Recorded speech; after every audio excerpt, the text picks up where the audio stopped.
Hello, advanced algebra students. I hope you are having a wonderful day. I'm recording this on a Monday, so I've just had a nice weekend of rest and motorcycle riding. I hope that you got out and did some fun things as well.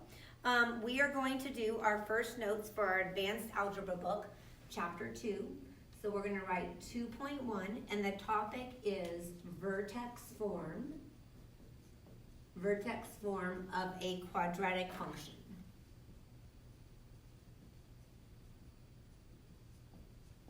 So vertex form of a quadratic function. So we talked a little bit about this in chapter 1 of the advanced algebra book, but essentially a quadratic function is just a parabola. It's a U-shaped graph that either opens up or down. And the standard form of a quadratic function is y equals ax squared plus bx plus c. So that is just, if the formula has not been reformatted at all, it's just standard form is considered to be y equals ax squared plus bx plus c. Essentially, it's telling us that we're talking about an equation with an x squared in it. Now, this particular lesson is going to focus on a format called vertex form. So I'm going to write down the formula for vertex form. So for vertex form, we have f of x equals a times x minus h squared plus k. Now the cool thing is that the a, h, and k mean essentially the same thing that they did when we were talking about absolute value functions. The h is going to tell us how much we shift or translate left or right. And then the k is going to tell us how much we translate up or down. And then the a is going to tell us whether it opens up or down. So if a is positive, our parabola is going to open up. And if a is negative, it's going to open down. Keep in mind that we also know from looking at a, if a is bigger than 1, we are going to stretch our graph. And if a is less than 1, and also positive, I should say, then we're going to shrink the graph. The graph will be shrunk. Okay, so let's go ahead and do a few examples here. Again, feel free to pause your video, zoom in, do whatever you need to do to get to the point where you're more comfortable with this. For our first example, let's do f of x equals negative 1/2 times x plus 2 squared. Now, what I like to do is think of this as being x plus 2 squared plus 0. Obviously, adding 0 doesn't change anything, but just for me being more visual, I find that easier to see. Notice if we line this up with our formatting, we can see that k is 0. Now notice that x plus 2 is like saying x minus negative 2, so our h is negative 2. So if we wanted to graph this function, we would graph it at negative 2, 0. That would be the vertex. Now, the a in this case is negative 1/2. Because it's negative, our parabola is going to open down. And to know how to graph the other points when we are dealing with something like a parabola, we are going to have to plug in values into a t-chart. So let's just go ahead on this one and do x starting at negative 4 to 0, because we can see that the vertex is here. So I want to do 2 points to the left and 2 points to the right. If I plug negative 4 in to my graph, I'm going to get negative 2. And that's because here, if I did negative 4 plus 2, that would be negative 2 squared, which is 4.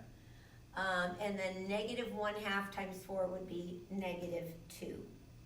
At negative 3, I'm going to get negative 1/2. At -2, I'm going to get 0. At -1, I'm also going to get -1/2. And at 0, I'm getting -2. So we can see that this graph has been shrunk and flipped. So it's a little bit fatter and wider than the basic parent function, and it's been flipped upside down. Okay, let's do example number 2. And to make things a little different, let's call this g of x. So let's say that g of x equals 2 times the quantity x minus 3 squared plus 1. So 2 times the quantity x minus 3 squared plus 1. Why don't you take a minute and see if you can figure out where the vertex on this graph would be? Where would the vertex on this graph be? The vertex is going to be at +3, +1. So I'm going to go ahead and graph that first. And then because I want to go a couple points to the left and a couple points to the right, I would do a T-chart going from, let's say, 1 to 5. 1, 2, 3, 4, and 5. When I plug in 1 for x, let's see what I'm going to get. 1 minus 3 is -2. -2 squared is 4. 4 times 2 is 8, plus 1 more is 9. So I would plot the point 1, 9. Right here. When I plug in 2, I'm going to get 3 for y. So I'm going to get that point there. And then I would just do the other side of the graph symmetric to that. Now, the question says to identify the vertex. Okay, we got that. The vertex would be at 3, 1. Then it says identify the axis of symmetry. Now, we haven't talked about that in this lesson yet, but the axis of symmetry is simply the line that goes right down the middle of your parabola. And this is a line where x is always 3. So we would say that the axis of symmetry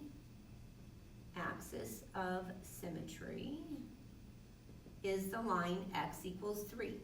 Notice it's always going to be the format x equals and then whatever your x coordinate of the vertex is. Now the next part says identify the maximum or minimum. This graph, because it opens up, has a minimum where y equals 1. So there is a minimum where y equals 1. And then it says identify the domain.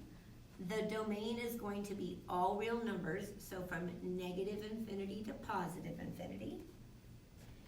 And then the range is, of course, all y values.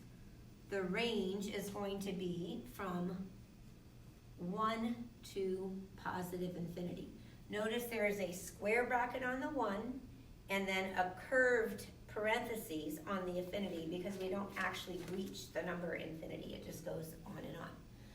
Okay, so that was our second example. All right, let's take a look at another one.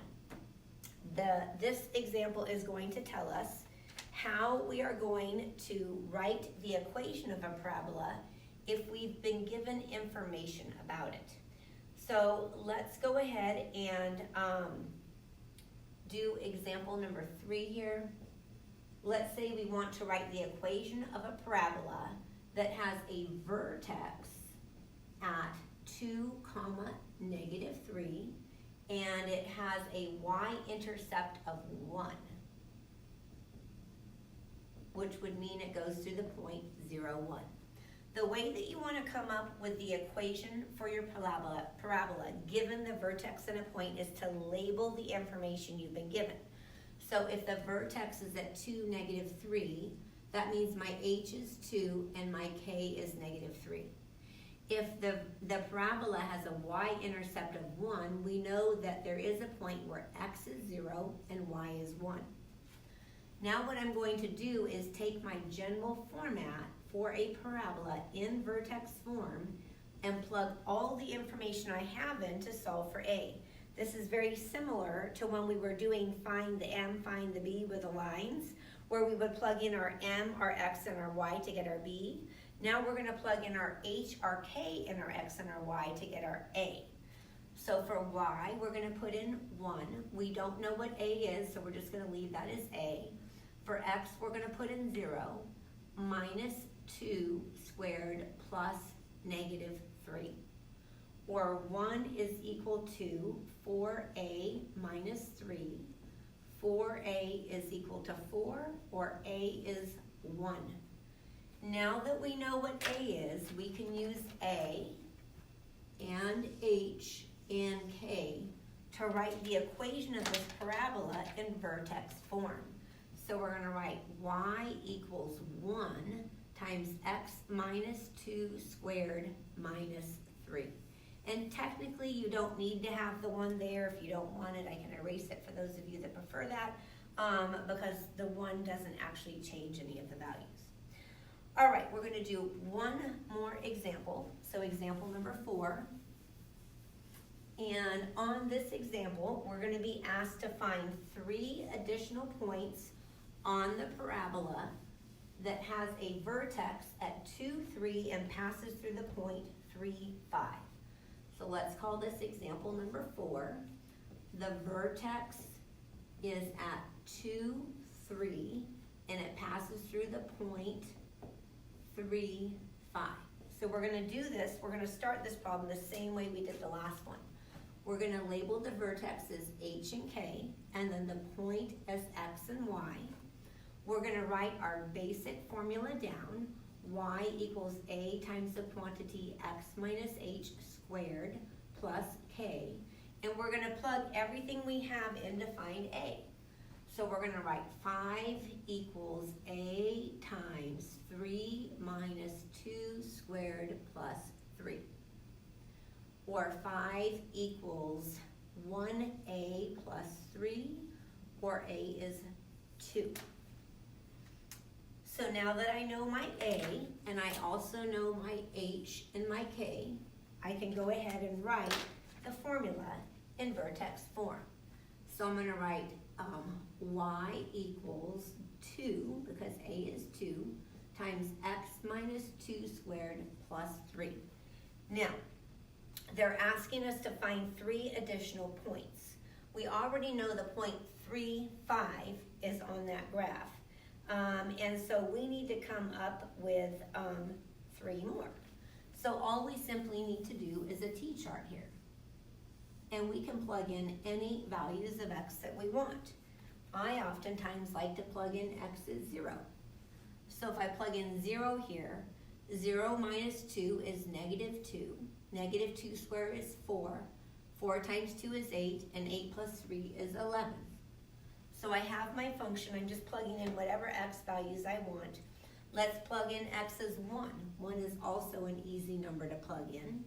So if we do 1 minus 2, we get negative 1. Negative 1 squared is positive 1, times 2 is 2, plus 3 is 5. Now we already know the point 2, 3 was given to us, and 3, 5 was also given to us, so let's plug in x is 4. If we plug in 4, 4 minus 2 is 2, 2 squared is 4, times 2 is 8, plus 3 is 11. So that would be 3 additional points. And if you would like, you can put them in ordered pair format, 0, 11, 1, 5, and 4, 11. Hopefully that's helpful to you, and I really look forward to seeing you in class. Have a good day, guys. Bye.